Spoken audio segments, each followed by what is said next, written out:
Well, attorneys general in 22 states and Washington, D.C. urging House and Senate leaders to amend the U.S. bankruptcy code in order to help homeowners stay out of foreclosure. Now, some recent solutions on the table include lowering rates of existing mortgages and even wiping out some of the amount of the money owed itself.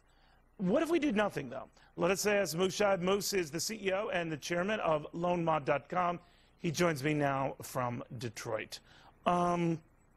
What do you think, Moose? Hi, Neil. How's it going? Good. Happy New Year. Happy New Year to you. What do you think? Well, you know, there's definitely a big crisis on our hands here, and it's going to take an effort from government forces, from non-government forces, and from parties all over to really get together to the bottom of this solution. All right, but you're then urging some of these solutions that have been kicked around? In terms of the solutions you're talking about, we're amending some of the code in the bankruptcy court. That's just simply not going to work. Any lawyer, and I'm a former lawyer myself, I don't practice anymore, but any lawyer would tell you that in order to clean this stuff up in the courts, it would take years, maybe up to 10 years. So what do you think should be done? What do you think should be done? Well, the solution is really loan modification.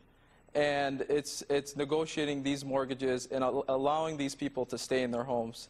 And a lot of the loan modifications that we do at LoanMod.com, we're able to not reduce principal, but just change the interest rates, re-amortize it. Yeah, but they've done variations of this, right? And people who were, you know, not bailed out, but whose loans were renegotiated or refinanced or whatever you want to call it, they ended up plopping again.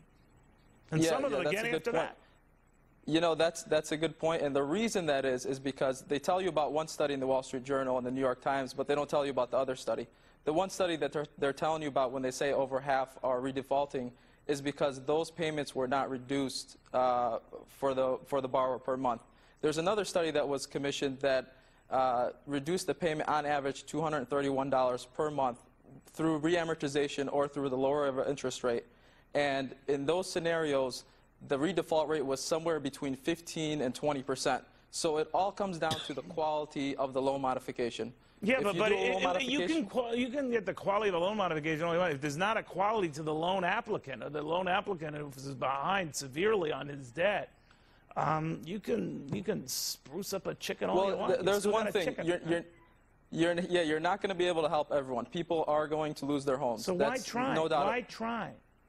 Why not let the markets, you know, because there are going to be a lot of good people, Moose, who are going to say, by the way, I love the name, but I digress. There are going to be a lot of people, Moose, who are going to say, you know, man, I'm busting my butt to pay my mortgage, and this guy next door who got in over his head, knew he got in over his head, now I'm bailing him out. He's getting his stuff renegotiated and refinanced, and I can barely put food on my kid's table. Well, the reason that we have to help our neighbors is because if we don't help our neighbors and these foreclosures pile up, it's going to reduce our property values. It already happened. It's already happened. And how much worse do you think it could get if we don't? Oh, it's going to get much worse in 2009. There's no doubt about that. How much worse? There's 2.1 million armed resets in 2009. You know, you're talking in the next 3 to 5 years, there's potentially 10 million people that face the potential of foreclosure. We have to do something. We can't sit back and do nothing.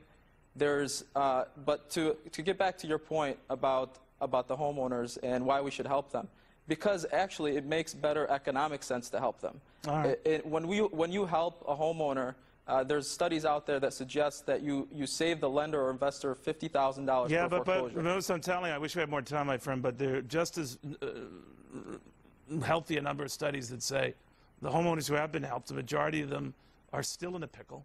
And you haven't made the situation better. You spent a lot of money to try to make a situation better, but it's not gotten better. It will get better as long as you do quality loan modifications. What I mean by that is you have to look at the income and expenses of the homeowner. It's a one-by-one deal. It's not a mass modification. And you have to tailor it for each homeowner. Well, they should have like a guy like you in their corner. If a debt holder hears, hey, it's Moose on the phone, they got to talk to a guy named Moose. They'll damn well renegotiate that mortgage. Moose, thank you very much. Always good having you. Thanks for having you. All right, well, stocks.